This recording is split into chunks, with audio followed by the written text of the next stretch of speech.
I think we've got, okay, so we'll go ahead and get started then. You guys, thank you again for taking the time out this week to join us. This is definitely an important topic. You know, we need to keep our community safe and we need to keep our community informed. And I do want to thank our community partners that are joining us. We've got our healthcare partners, our education partners, and our media partners. And it's just important that we're all working together and keeping our folks safe and informed. So as we get started, I'm going to turn to Lisa Watkins with the Chamber and see if Lisa has any updates or anything she would like to give us. Just a big thank you for everyone who's taken out the time to be with us here for the updates. It's so important that everyone took time out of their busy schedules because they believe this really is important to our community, and just really asking anyone out there, if you have not had both vaccines or even the one for the J&J vaccine, please consider that seriously. Please wear your mask when you're out in public and continue to wash your hands and social distance. Thanks, Sharon. Thank you, Lisa. Okay, and we'll turn Leon Tornicki, who's city manager for Martinsville. Leon, what would you like to update us as far as the, what's going on with the city? Sure, a couple of things. I guess maybe first would be special events. You know, there's a process that we go through when somebody wants to have a special event in the city. They fill out an application, we review it, you know, look at traffic and police and ABC licensing and all those issues. But I know last year, kind of in the height of the pandemic, we were not issuing special event permits because a lot of those events are public or semi-public events where you can't really control attendance and how many people are there. And earlier this year, as the conditions relaxed, we went back to issuing special event permits, and we're still doing that, although we're trying to be a bit more cautious as we investigate the permits and the applications. And certainly there are questions that are being asked about, you know, what protocols are you following in regard to keeping people safe and wearing masks and those kinds of things. But we're being kind of going back to being a lot more cautious on the events that's coming up and how we issue those permits, just to be sure that that we can keep everybody safe. I guess, you know, here in this building, we're in a bit of a unique situation in that this building is primarily a courthouse. So we operate under the directions that Judge Greer passes down to us, that I think he in turn receives from maybe the state court system. The conditions in this building were, of course, relaxed in June as per the governor's orders. I did walk down to the front. As you come into this building, there's a security checkpoint as you come into the front of this building. It's manned by the sheriff's department. And they still are doing the temperature checks. They have a questionnaire that visitors that come into this building fill out. If someone approaches the door and they aren't wearing a mask, they are given one. And then once they come into this building, it's my understanding that as they go into the different courts, they are being required to wear a mask. You know, there's a bit of confusion about if you've been vaccinated, do you wear one? If you haven't been vaccinated, should you wear one? If you're around somebody that's been exposed, what's your, you know, risk, those kinds of things. So we're gradually working through a lot of those questions.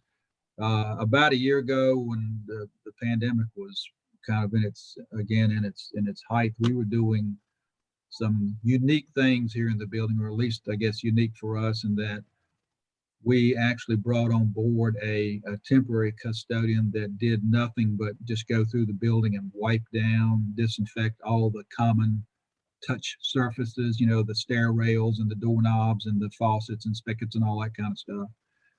We did use a lot of our funding last year to actually change out a lot of those things. We've gone in this building to touchless sinks and toilets, and even the water fountain stations are all touchless now. We did acquire, you know, several of those spray units where you can go through different offices and spray, and we're starting to resume those things again. And we may get back to where we actually contract on a regular basis to have somebody come in and then do a deep cleaning in the building. I talked to John Turner this morning. I think they are thinking that the booster shots might be available sometime in October. Of course, as that information becomes available, Nancy may know more about that. We'll, certainly publicize that. Beyond that, we're monitoring cases day to day. It's certainly discouraging, disappointing to see the numbers continue to rise, to see restaurants closing for a variety of reasons. So again, we're kind of getting back into the middle of this thing, and we'll just kind of take it day by day and do the things that we need to do to try to get through this the best we can. Thank you, Leon. We appreciate your update for the city of Martinsville. And we'll move on now to Tim Hall, who's County Administrator for Henry. Tim, thank you for joining us. Yeah, thank you for having us. And I can echo a lot of what Leon said. We're doing basically some of the same things, so no need to repeat. We do have a dedicated person on our custodial staff who has a backpack, and he walks around and squirts surfaces. We call him Ghostbusters, because that's what it looks like when he walks through. But we've been doing that for well over a year, so we're taking precautions there. We did reinstitute a mask requirement for all of our employees in the building.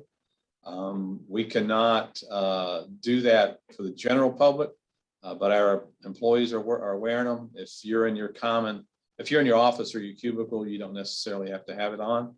But if you're in common areas, or if you're within close proximity of someone, you need to have it on, whether you've been vaccinated or whether you haven't been vaccinated. And society is better off if I wear a mask for a lot of different reasons. But I hear people say that I don't want to wear the mask. It's here's my take on it, and this is me talking. This is not the county. If I wear a mask, all I've done, if I'm proven wrong and that it's not necessary, all I've done is covered half of my face. If other folks don't wear a mask, you could potentially be putting others at risk. And it's not about us. It's not about me or Sharon or Leon or anybody else. It's about the person next to us, and anything that we can do to assist in that effort, I think we need to do. It's incumbent upon us as decent human beings to do that. And speaking of decent human beings, Nancy, you'll appreciate that transition from our journalism days. There's a piece, I saw it on MSNBC this morning, and I would highly recommend that folks go out and see it. It's a piece about a lady named Dorothy Oliver. And she is just a regular person in a small town in Alabama. But she took it upon herself to get everybody vaccinated in her town in Alabama. And the piece this morning with her, she is a light. But she says that they've done 97% of the residents in her town have gotten vaccinated because Dorothy's beating on their door to get them vaccinated. And somebody said, well, are you happy with 97? And she goes, no, I'm not happy with 97%. We need to do 100%. And basically, as soon as I'm off this dang interview, I'm going to go knock on some doors. So I would highly recommend folks go out and see that. You can see it on YouTube. I'm sure you can go to MSNBC, whatever you want to go to. But she fired me up this morning. That's the attitude that we all have to have, is that 97% is great. In school, I would have killed for 97%. But we need 100%, and it's incumbent upon us to get that number where it needs to be. So I would highly recommend you go look at that and draw some inspiration from it. So, but that's it. That's all I got this morning. Thank you, Tim. We appreciate your time. So we're going to move on. We have guests this week too from our school systems. So I'm going to move on to Monica Hatchett, who is with Henry County Public Schools. And Monica, thank you so much for joining us to give an update with Henry County Schools. Good morning. Thank you for having us. We are continuing to update our data dashboard on our website each week on Friday afternoons. We share that information with our school community. We believe that that layer of transparency is important for the general community so that they can see the cases and the quarantines that are occurring or being reported to our school. And that's important to note. We can only share what's reported to us. So it's important for families to remember that if they have a positive case in their home, if they are quarantining, that they do need to share that information with their principal or with their school nurse so that we can also track that information to ensure that we are quarantining appropriately if students have been exposed. Additionally, whenever we have a case in our schools, we are notifying families via letters to classrooms, potentially to whole grade levels or whole schools, depending on the wide variety of exposure that might have taken place, to ensure that families are aware in the need that they have to quarantine. They have been contacted directly via phone call so that they are able to be as proactive as possible. And we were just on a call with the Department of Education this morning and getting updates from them and from State Department of Health leaders about quarantine guidance. We continue to follow the guidance that the state extends to us on a regular basis. We are continuing to follow our COVID protocols and practices for healthy hygiene and hand washing, as well as our COVID cleaning practices. So that includes daily and between class cleanings in our classrooms, but also deep cleanings on a regular basis in our schools as well. So those are the important measures that we are continuing to practice. But for us, the important thing, as Mr. Hall and Mr. Toranicki mentioned, is continuing to encourage vaccination. We are very pleased to say that almost 80% of our staff members have been vaccinated. And that's a great number compared to some other places. But as Mr. Hall mentioned, it's still not 100%. So we're still continuing to encourage, continuing to provide those opportunities for our staff members and encouraging our students who are eligible for vaccination to participate in that as well. We are working to provide a vaccination clinic for our students in the coming weeks ahead. We only have about 20% of our eligible students who are able to be vaccinated, currently vaccinated. So we want to increase that number. So we continue to encourage that with them, whether it's an in-school vaccination clinic or encouraging them to go to community-based vaccination clinics or to their local CVS even to get that vaccine to help protect them.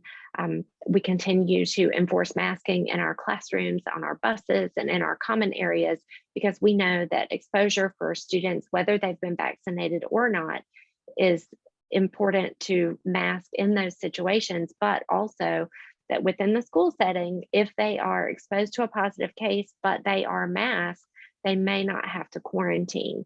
And that's important because we know that not just to follow the law that schools must be open for in-person learning, but to ensure that our students are getting the wealth of knowledge that's available to them through in-person instruction versus having to quarantine for weeks and weeks at a time when they are potentially exposed. That mask wearing is really important. So continuing to encourage that with our students, reinforcing that with them because they've spent the summer at home and maybe not have been doing that quite as much. So relearning those practices have been important for the first few weeks of school. Thank you so much, Monica. We do appreciate you joining us today and giving us an update from Henry County Public Schools. And we'll move on. We have Dr. Zeb Talley joining us from the Martinsville City Public Schools. And Dr. Talley, thank you for joining us today. Good morning, and thank you so much for the invitation to be a part of the conversation. We continue to have an unusual year for us because, as you know, we spent most of the year virtually last year because of the tremendous outspread. And just being with Dr. Lane and others on the Zoom meeting that Monica is referring to this morning, the entire state of Virginia is red, which means it's highly contagious right now. So we've taken those steps to, and I appreciate our board to allow us to do masking on all school property. One of the exceptions will probably be after talking to board members and canvassing the other superintendents in Region 6, is that even our staff at games, because I noticed through Friday night football games that a lot of people didn't have anyone wearing masks. And of course, I'm thinking super spreader. I want to thank our health department too, who have been just tremendous in evaluations of what we do, in helping us decipher our data. But our workers, even on our football games, and we did not play athletics at all last year. And we understand the impact of athletics on young people, teamwork, collaboration, discipline. things of that nature. But we also noted that last year, over 50% of the virus spread in schools, K through 12 schools, was due to athletic exposure. And we're finding even here this year that most of our data spread is actually coming from home cases that have been brought into school. So we're following 3 to 6 feet distancing. We're wearing masks on all buses. We're wearing masks in all classrooms. We've even shortened some lunch areas where students will be in close contact. I'm very proud of that because I see the transportation issue and eating when students must remove masks to be a great point of when students can get again contaminated with the virus. But teachers have embraced that. We're real fortunate not to have a lot of staff members sick. We have had our share of quarantine. And again, the local health department has been wonderful with that. We received some updated information on contact tracing and quarantining, and we have strictly followed the recommendations of the health department on all of these things. We're in the process of uploading a new dashboard, and so that's coming up for soon. We've been reviewing that this week with pertinent data on it. Again, the school year is taking off very well. Students are glad to be back. Teachers are excited about having them. And of course, parents are concerned about safety. Here at Martinsville City Schools, safety is always going to be valued. We are accustomed to being accredited every year, and there's no accreditation, and test scores are vital, but the social emotional learning for students has more of a priority here than learning. Because if students and their families have emotionally well-being, they'll do well. And if they feel safe and protected. And so we have various programs reaching out to guidance for counseling.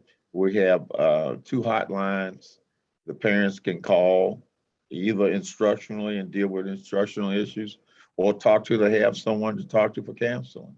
Because we want to open that piece up. I think sometimes we get so involved with the academic areas that we forget that we're actually dealing with people and families and homes. So we always want to be a caring division that is focusing not only on learning excellence, which we have, but also the social emotional well-being of students. So I want to thank also people within the community for their donations, which have been overwhelming so much now.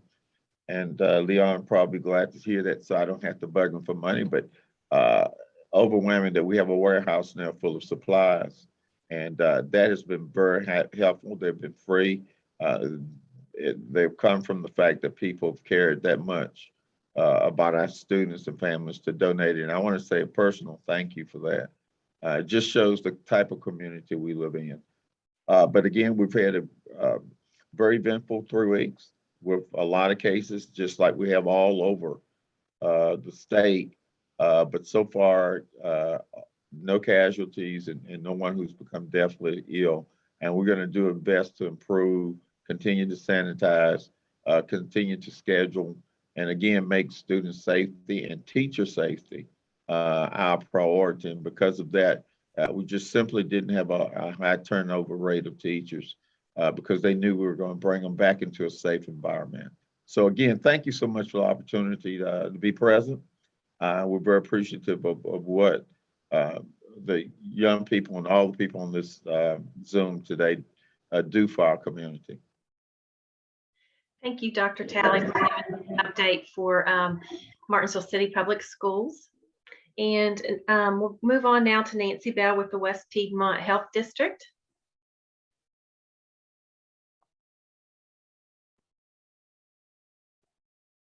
Good morning, everyone. I'm not going to cry this time. I have some slides to show you, but not yet, because I don't want to run out of time. And if it gets to that point, Sharon can just send you those after the meeting. by way of a situation analysis, we have a very complicated school situation in Franklin County, and I bring it up only to put things in context. We have parents demanding that the schools be shut down, and municipal officials and all kinds of people asking VDH to do our job, and we are doing our job, let me assure you.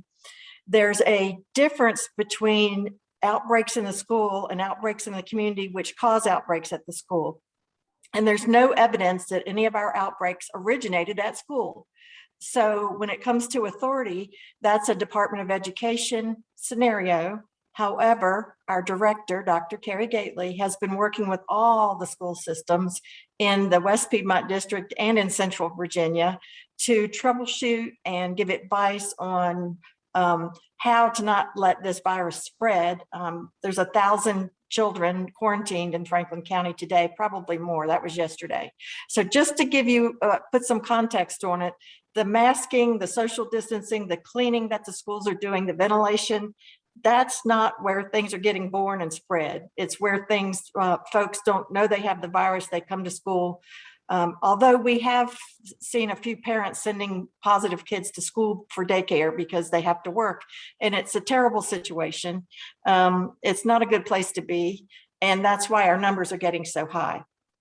So our role as a health department is to advise and work with our school partners, keep the lines of communications open, make recommendations, and see how we can help them. If things got very dire, the schools wouldn't be able to operate anyway, because you can't operate without your teachers or your bus drivers or your, or enough kids. So that's a self-monitoring situation. But again, Monica knows, I'm sure, and so does Dr. Talley, that we are here for you all, answer your questions. We have flyers, we have handouts. We'll get on a Zoom meeting with your parents or your school board.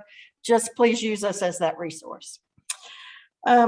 I wanted to also update you on the community health workers I was telling you about last time. Those job ads went live yesterday. I sent them to key officials and to the Chamber of Commerce, and United Way of Henry Martinsville is your one-stop shop for the progress of that. United Way will actually be the employer using our grant funds. These folks will be charged with getting deep into the communities that are reluctant and educating, getting rid of disinformation, making it very easy, like the lady knocking on doors. If we knock on a door and someone says yes, we arrange for them to get a vaccine right away.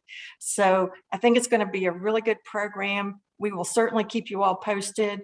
I'm starting that weekly newsletter again with numbers and programs and how we're going forward. So if any of you officials want your town council members or your school board officials or anyone like that to get this newsletter, just send me a list of email addresses and I'll add them to that.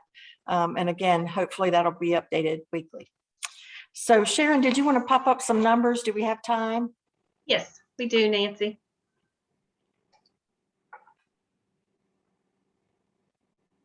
All right. Did they come up, Nancy? It's trying. Oh, okay. All right. So this is West Piedmont's vaccinations dashboard, and we'll show you the cases dashboard later. And this is just something I do for our purposes in the office to kind of gauge where we are. And you can see Martinsville and Henry County's rates. And with this chart, you can also see in conjunction with the other areas in the district. We have 50% or more vaccinated in Henry and Franklin. This isn't showing that, but we know from our own records, and this is from a state dashboard. But this is showing you the breathtaking statistics with regard to the number of people that are participating in the vaccine. You know, we spend so much time saying people aren't getting vaccinated, but I want to acknowledge that people are getting vaccinated, and they're starting to get vaccinated more because of recent events in the news. Let's look at the COVID data, the next one, Sharon.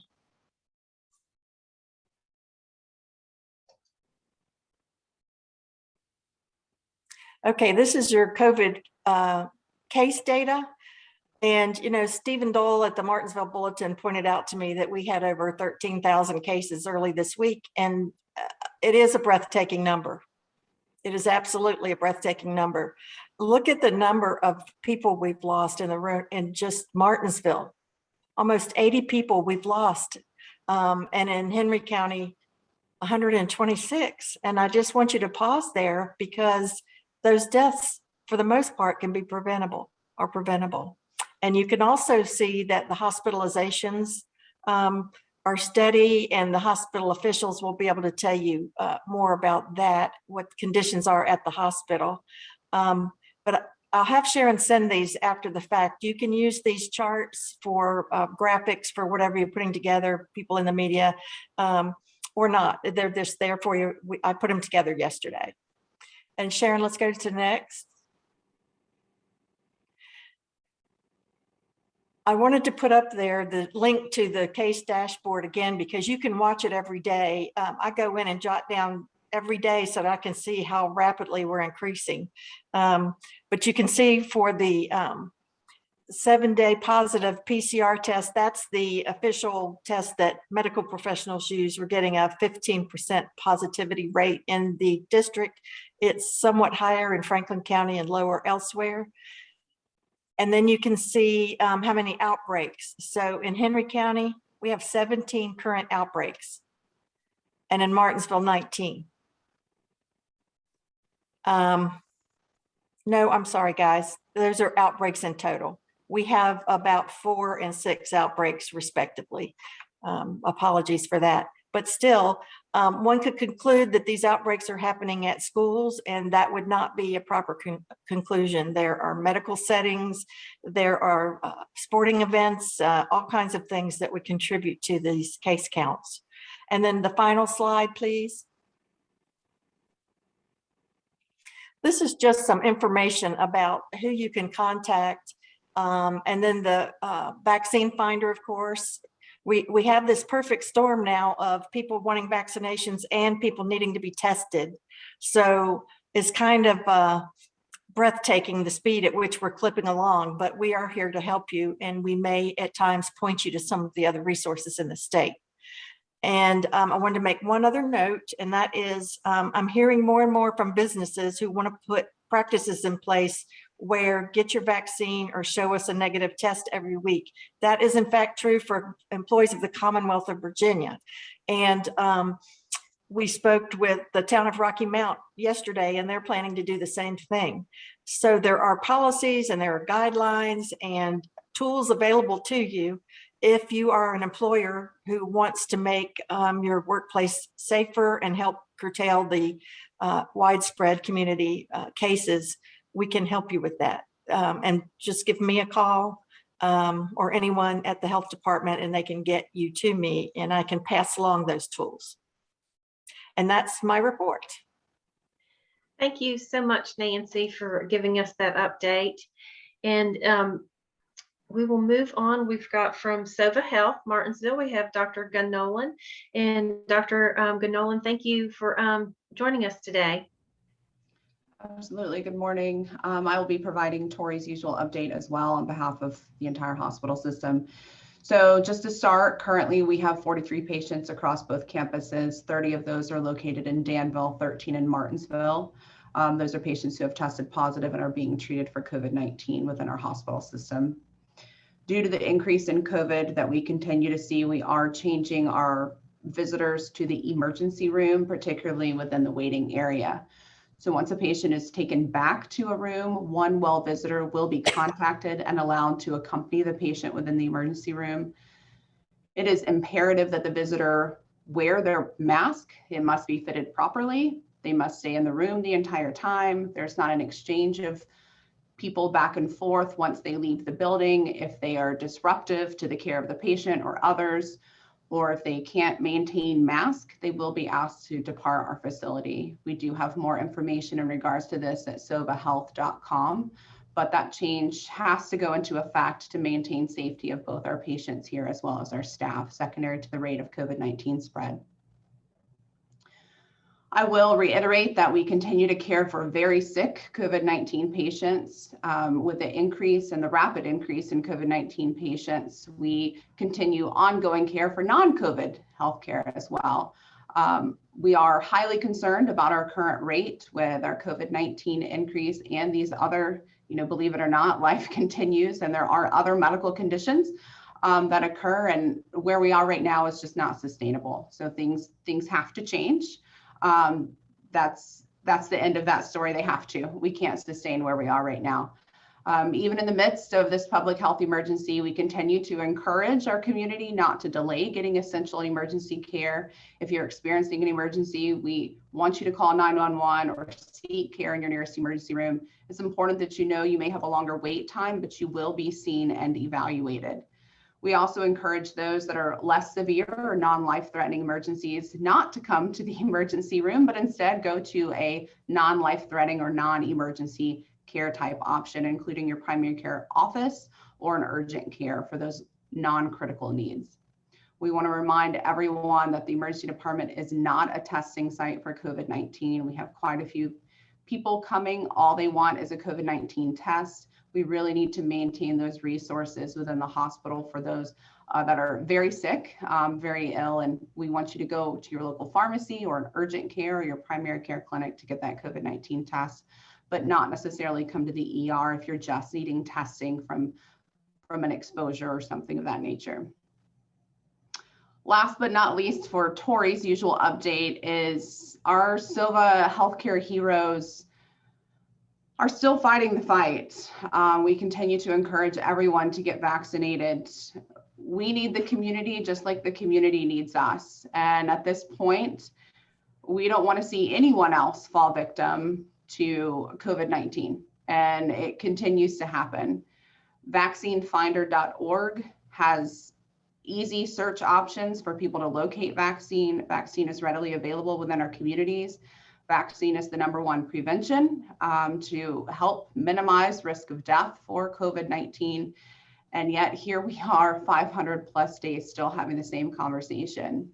I'll transition into my usual update for COVID, and that's that we're still fighting this fight. And quite frankly, it's obscene and unacceptable that we still have so many patients that are losing their life for something that could have been prevented, that could have helped save their life, that is free, readily available, easily accessed within the community. And yet, here we are. Here we are. How many more people within our community have to lose their life before we understand that a vaccine could have prevented that? With our current trajectory, we think it's scary and the healthcare community becomes overwhelmed now. Continue the predictions on into the winter and it gets worse. If we do not intervene and stop our current trajectory, it will get worse. Again, I ask how many people have to lose their life before we understand that. Thank you. Thank you, Dr. Gunn-Nolan. We appreciate everything you're doing for our COVID patients and other patients in the community. And thank you for joining us. I'll transition now to our media partners and see if anyone has questions. We have Callie Heidela with Henry County Enterprise. Callie, do you have questions for anyone? Yeah, I've got a few actually, if that's okay. Yeah. First of all, Dr. Talley, do you have stats as well on vaccination rates for your staff and eligible students? Yes, we do. If you would reach Yanni Smith, she is our human resource person. Email her, probably the quickest way. You can probably get some figures on that. Okay, thank you. As I was saying earlier, we're redoing our dashboard, and so some of those things will be a little bit more apparent to you. And thank you so much. Sure, thank you. And also, Dr. Talley and Monica, if a vaccine gets approved for younger children, as it's seeming more and more likely it will, is there any discussion at all about having a vaccine requirement for students and staff in the school systems? Monica, if you'd like to go first, you're welcome, or I can go first. That actually was brought up on the call that we were on earlier this morning. And for now, it is a no. families have the option to get a wide variety of vaccinations for their students. And even now, currently, with required vaccinations for particular grade levels, families do have the option to opt out of those for various reasons. So at this time, we do not anticipate required COVID vaccination for students in particular. And then for our staff members, because they are not state employees, that is also a no at this time as well. Thank you, Monica. Those lines have not been crossed. We've seen in higher education that Virginia Tech and some other institutions have required that of students. And I think the bulletin reported the number of young people who were sent back home in the Danville Register B. But that is not the law at this point. And parents have the options of vaccinating their young people or not doing it. And also at this time, teachers have the same options. I don't think it's to say that that will never happen, though. I think it would be unwise to say that in sometime in the future, teachers and students may be required to be vaccinated. But unfortunately, the issue has become too political. And when politics are involved, we just simply don't know. Thank you. I do have just one last question, and I don't know who might be able to jump in on this one, maybe several of you, but we talked so much about the necessity of getting this vaccine in our community, and Nancy, you talked about hiring community health workers to go directly door to door and knock on doors and talk to people about the importance and efficacy and safety of the vaccine. But I also remember, Nancy, when you spoke at the last city council meeting I saw you at, you pointed to council member Danny Turner and said, one of the reasons you're hiring these community health workers is because they're more likely to believe people who they're familiar with, as opposed to healthcare professionals who they might not necessarily know. So I guess what I'm wondering, and this is also coming from me being relatively new to the community, I don't know everything that you guys have done. Has there been, or is there any discussion of some sort of unified community effort from elected officials, familiar leaders in the community to help spread the information that is available from Virginia Department of Information to talk to their constituents in a coordinated effort to try to get information out there? We assembled what's called a health equity team. That's what we're just calling it. And it's all kinds of officials and medical folks and school people and a lot of nonprofit leaders. And we are looking at data, but also listening situationally to what's going on in the neighborhoods. And we are targeting communications towards that. For example, Reverend Milner was here last time. He wanted some materials targeting young Black Christians, and we got some for him and we gave him, and he's come back for more. So it's his way of giving back to the community. He's talking to the people who know him, understand him, trust him. So that's what we're trying to do. That brings back to Tim's point first thing this morning. There's, I said before, make yourself an evangelist for this. This is life or death, and we all need to do what we need to do. But forums such as this one, you see Tim and Leon here and the school superintendents, this is exactly the kind of thing we need to do across the board, but also in other levels of management and with the employees. Encourage your employee that goes to X church to stand up and talk about the vaccine for 5 minutes, or encourage your employee who works at that plant to talk to the HR manager and see if we can pass around some of those flyers that the health department makes available. And then, of course, these community health workers are going to be working with Department of Social Services folks and emergency services folks and educational folks and all. So the point being, help us identify who we need to reach and then choose the appropriate person to reach them. So it's quite a puzzle, but that's what we're going to try to do. And Nancy, I just want to add, thank you. And again, you're good people for what you're doing, but And the county's done this also, but we're staying open to have any drive-through. We've used our auditorium setting for several clinics, pre-vaccination. It doesn't matter, and we're open to that any time of year, anytime we can. Just free space to bring people in and to get them vaccinated. And so we've had drive-throughs, we've had episodes of the kids who are at least 12. It doesn't matter, and our counterparts in Henry County have done the same thing. We've had some vaccinations at their site, so we're still open to that and willing to work with anyone to get people vaccinated, whatever it takes. Callie, I will say that across the market for both Danville and Martinsville communities, we've realized part of the other issue is just the feverish nature. Social media has trended some really false information. And there's not always the reliable and easy way for people to ask those questions within the community.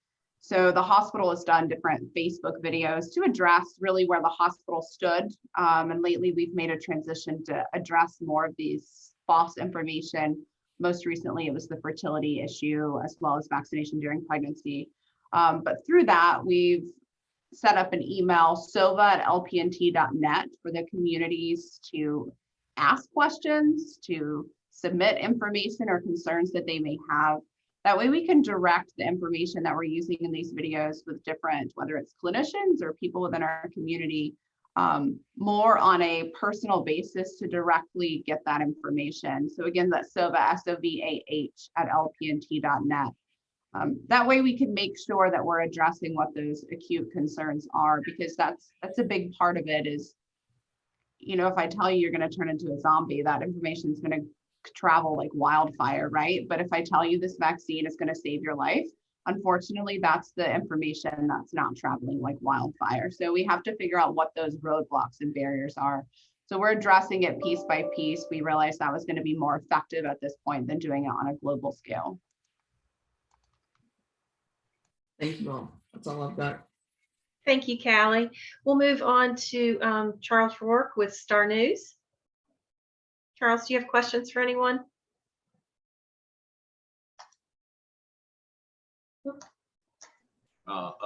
Charles, you were muted, so if you don't mind starting over. Okay, I'm sorry. My questions, first of all, for Tim and Leon, obviously they would know a little bit more about these special events and so forth. The race is coming, the Christmas parade's coming. We know Oktoberfest. I'd like maybe get Lisa to address just why they decided to not do Oktoberfest. But is it getting hairy? I just want to see where they are on that. I'll go first. We have the Henry County Fair coming up. Starts 3 weeks from today. Our partners at Martinsville Speedway are playing host to that. We have had some internal discussions on our county team about how to mitigate these issues that seem to be cropping up right now. We plan to proceed. There may be some changes with masks and that sort of thing as we get closer to the 22nd, but we'll certainly get that information out if there's a change. We rely clearly on the Martinsville Speedway folks, NASCAR folks. If they make changes to their availability of their space, then clearly that makes a change for us. But we're in constant conversation with Mr. Campbell and folks in Daytona who are based with ISC. We will follow their lead just as we will follow the health department's lead. Nancy and her folks, if the guidance comes that maybe we need to do something a little different than what we have planned, then we'll do that. It's not a time to be a hero. There's no cowboys here. There's no John Wayne coming in. This is a team effort. And I wish I were as eloquent as Dr. Gunn Nolan is, because she lays it on the line, and I appreciate those stark reminders that this is an everyday death watch, if you will. And I would venture that there's not one square on this screen who hasn't seen someone suffer and die from this illness. I know I have. I've known many friends, several friends, acquaintances to pass away, to be affected by it. The last thing we need to do is try to go rogue on this and say we're not going to do what's in the best interest of the community. Because if we shirk that responsibility, we need to give up our offices and move on. This is about protecting the community. And we'll guide, we'll watch it, we'll make changes if we have to make them. We don't want to put anybody at risk. We don't want to put anybody in a position where they leave our event worse than when they came in. That's a dereliction of duty, in my opinion. Leon? Charles, I believe Leon had to hop off. He had another meeting. How about Lisa and Oktoberfest? Sure. So after careful consideration and getting input from our CPEG board and also our city council members, we did have to elect to cancel Oktoberfest. And a lot of that stemmed from safety concerns from our vendors. And as you can imagine, a lot of our vendors are representative of a lot of different types of people in our community. But we also had a lot of folks that had signed up who were probably my age, which most people might not think that's super old, other than my son. But I'm in a population that could be at higher risk, and a lot of our concern came from our actual vendors. So we are working with the city to come up with some smaller events to draw shoppers to Uptown Martinsville on Fridays, once a month on the first Friday, and we'll have more details about that once they hopefully approve our application. But it will just the low rate of people wearing their mask properly in our community and our low vaccination rates played into that really challenging decision. It was tough, but we did get input from folks that, like the Chamber and CPEG, really care about our community. So we appreciate that valuable input. Thank you, Liz. I'm good. Thank you, Charles. And now we'll move on to Bill Wyatt with the Martinsville Bulletin. Thank you. Just have one question. This is for Dr. Gunn-Nolan. I have heard from a number of people that are rescue workers talking about the diversion that they're seeing that's occurring at the emergency room at the Martinsville Hospital. There was one case in particular, a gentleman shared with me that said that they were diverted all the way to Roanoke.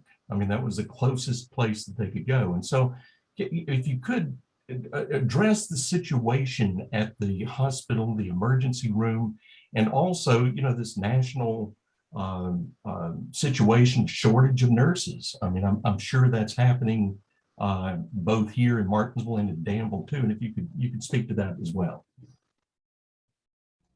Absolutely. With our current status, we find ourselves in a very familiar position to many facilities across the country. Honestly, I talk to providers everywhere across the nation, and we face similar concerns. Perhaps we're actually in a little bit better position at this point, but fearful that we're going to be where they are soon. With the increase in COVID-19, our need for ICU level beds, our need for life support, ventilator support, true aggressive management in these patients and resources is not always readily available. We do reach a max where we cannot safely continue to intake more and more people within our facility. Nursing shortages are a problem, as well as they are for any labor force at this point, unfortunately. But what we have to do is make sure that we are still providing, we will by no means compromise quality care and being able to care for patients for the sake of just bringing more people in. So facilities go on diversion at times, which doesn't mean that we don't take, you know, if you are in an emergency situation, we want to make sure we stabilize before moving on to a facility that would potentially have room. And so that's why facilities go on diversion. But it's because our internal resources are maxed, and we run that quite frequently. And I know facilities around us do as well.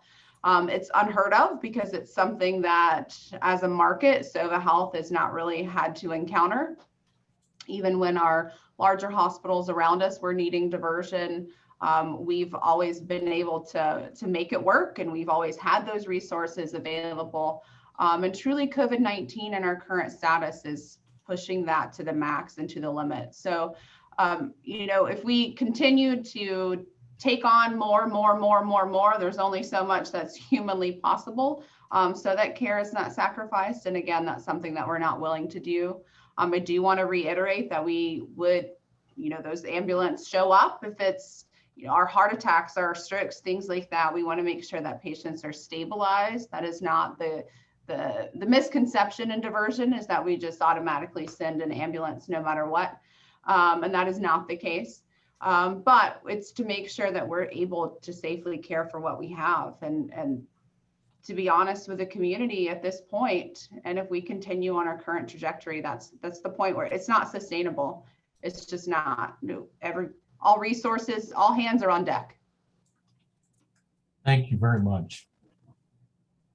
Sharon, could I add one thing, kind of piggyback this? Absolutely.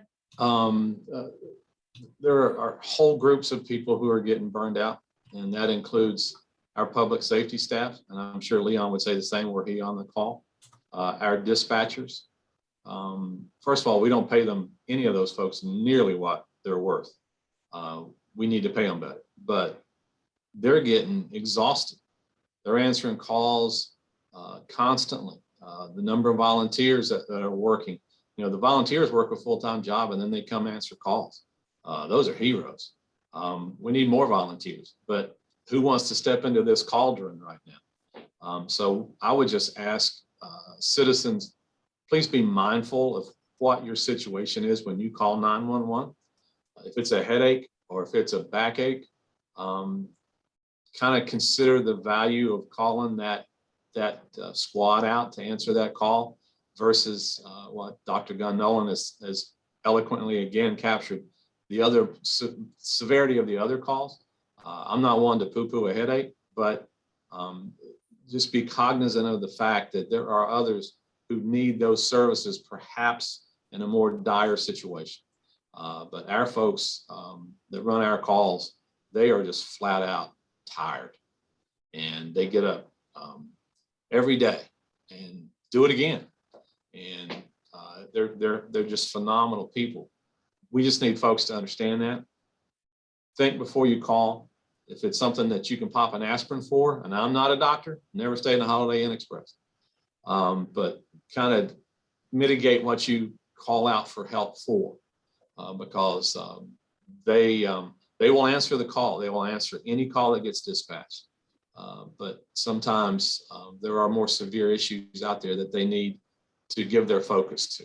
I guess that's the best way to put it. So everybody's tired. Everybody's exhausted. If you answer a call, if you work in a hospital, you work in a clinic, you work for the health department, you work in local government, we're tired too.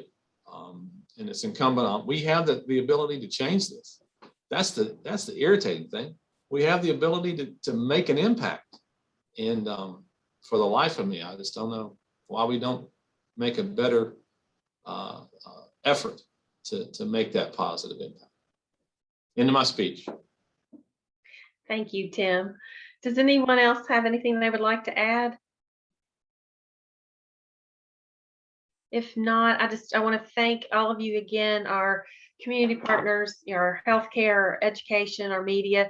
It's taking everyone to help get this community over the hump and over COVID. So let's just keep moving forward. And thank you guys again so much for your time and for everything you're doing for our community.